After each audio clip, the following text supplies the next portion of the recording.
Já estamos aqui de volta com o programa Sinais de Fumaça, entrevistando Zezito Duarte. Ele está aqui falando sobre essa medicina, que é a medicina xamânica, esse caminho da avó terra, né, desse caminho de conexão com a terra. Fala um pouquinho, Zezito, sobre esse círculo de recursos. O que seria esse círculo de recursos aí? O que a gente chama de círculo de recursos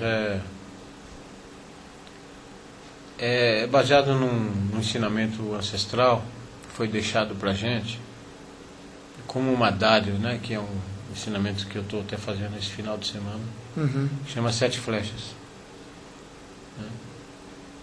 Na vida da gente, todo mundo, toda hora acontece coisas. Sempre que acontece alguma coisa, a gente toma uma atitude. Às vezes a não atitude também é uma atitude, né? A gente toma uma ação, ou uma não ação, uma cor. Sim. A gente coloca uma qualidade de como a gente vai se comportar perante esse acontecimento. E normalmente a gente se comporta baseado no ciclo de recursos que a gente é capaz, nas nossas experiências de vida. É aquela aljava que o guerreiro normalmente tem, cheio de flechas, né? Sim. E a gente chama então essa aljava de nosso ciclo de recursos, as experiências que você tem. Por exemplo, uma coisa acontece, se você conhece, já experimentou aquilo, você vai usar da maneira que você aprendeu. Né? Então, esse ciclo de recursos, a gente tem flechas de sombra e flechas de luz. E nesse sentido de lidar com esses aspectos, essas flechas de sombra, qual seria a utilidade dessas flechas de sombra e também a utilidade das flechas de luz, e qual que é o sentido delas nesses nossos recursos? O guerreiro, a gente chama guerreiro da paz, guerreiro da luz. O guerreiro que a gente tem assim dentro da gente, né? Que eu considero assim na medicina, na roda, no oeste a gente tem o xamã, o sonhador, o espreitador, e no leste a gente tem o guerreiro e a sacerdotisa, a geisha, sabe? Energia equilibrada no leste. Então o guerreiro é uma ligação com o nosso espírito, enquanto que o xamã considera a ligação com o nosso corpo. O guerreiro é aquela criança que cresceu e tem a força do espírito, do fogo na vida da gente. E então, quando um guerreiro precisa ver a luz, ele tem que trazer a sombra. A gente não, a não ser que ele seja iluminado para ver a luz dentro da luz. Então a gente, no caminho esse que eu procuro da beleza, para você poder ver um pouquinho de luz, você tem que mergulhar na sua sombra. É o princípio básico. A gente passa 9 meses na sombra ouvindo para depois chegar na luz, né? Sim. Então é esses 9 passos que a gente tem que dar na vida, às vezes. Como a energia funciona em 9 passos, né? São 7 degraus, vamos dizer assim, são 7 posições que a gente vai assumindo, a energia vai fluindo, até chegar numa 8ª superior, vamos dizer, né? São 7 passos, 7 nós, 7 flechas. Quando você chega numa 8ª superior, uma frequência um pouco mais elevada daquilo que está acontecendo na energia, aí vem um 8º passo que você está tentando atingir um nível superior. Aí acontece um caos, um pequeno caos, que é o 9º mês, para você poder ter um novo padrão. Esse novo padrão só se manifesta através da luz, do insight, né? Sim. Quando não acontece, você tem um processo de repetição, né, reencarnatória na vida. Isso pode ser para um projeto, ou tudo que você vai fazer, a energia segue esses 9 passos. E você poderia ensinar uma prática, por exemplo, para a pessoa que está acompanhando a gente, que possa lidar melhor com esses aspectos sombra que ela enfrenta no dia a dia, no cotidiano? Vou dar um exemplo de uma sombra bem simples. Vou falar da mais simples de todas. A primeira, vamos dizer assim, seria a gente ser apegado a alguma coisa. A gente se apega a coisas, a pessoas, a ideias, né? E às vezes os apegos são baseados em dores tão antigas que a gente não consegue sair delas. Precisa alguma coisa acontecer. O truque é a gente ter autoconsciência, a flecha de luz, para poder você, vamos dizer, são baseados em necessidades profundas que a gente tem e que a gente, de tempos muito antigos, às vezes a gente não consegue sair disso.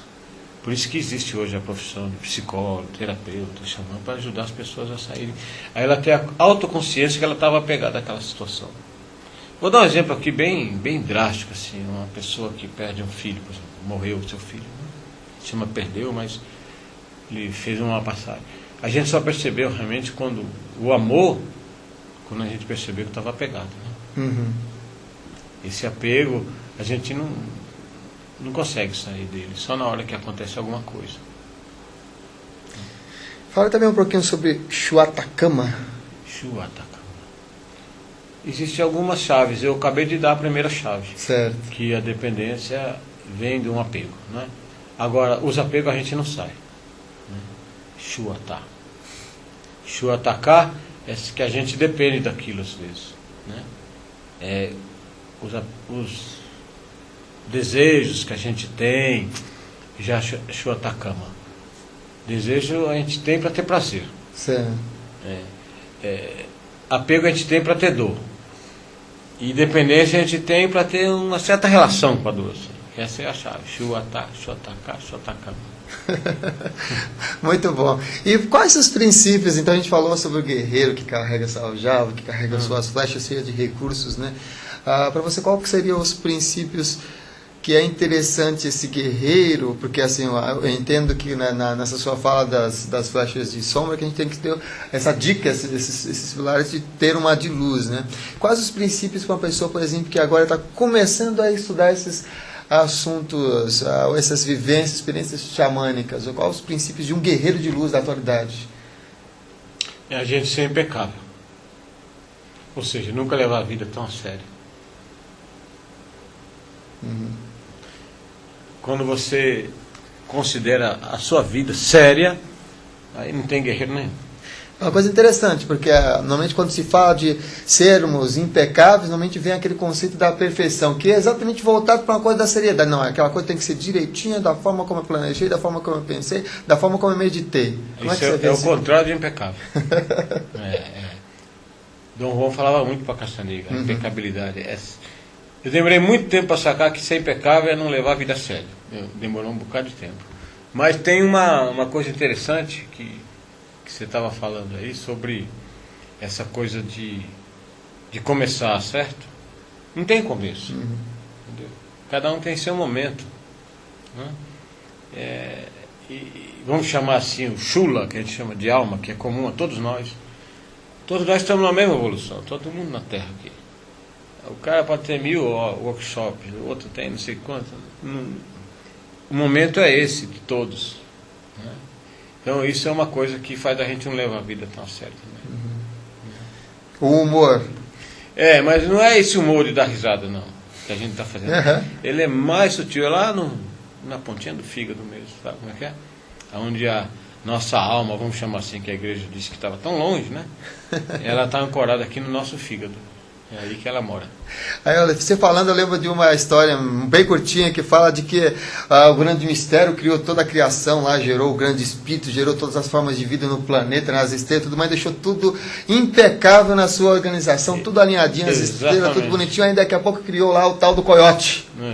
E o coiote vai lá e sobe em cima do alto da colina, na colina mais alta, e uiva para a lua, e quando ele uiva, tudo fica do jeito como está hoje, as estrelas todas bagunçadas lá, as flores cheias de cores diferentes, e os seres humanos todos diferentes com a diversidade, como se mostrasse que existe a beleza no caótico. Você já tentou seguir um coiote? Não. Você vai atrás do rastro dele, quando você vê, você está no seu rastro de novo. Essa boa, é a medicina dele. Boa. Quando eu estive lá nos Estados Unidos, numa das danças, a gente ouvia, mas não via ele.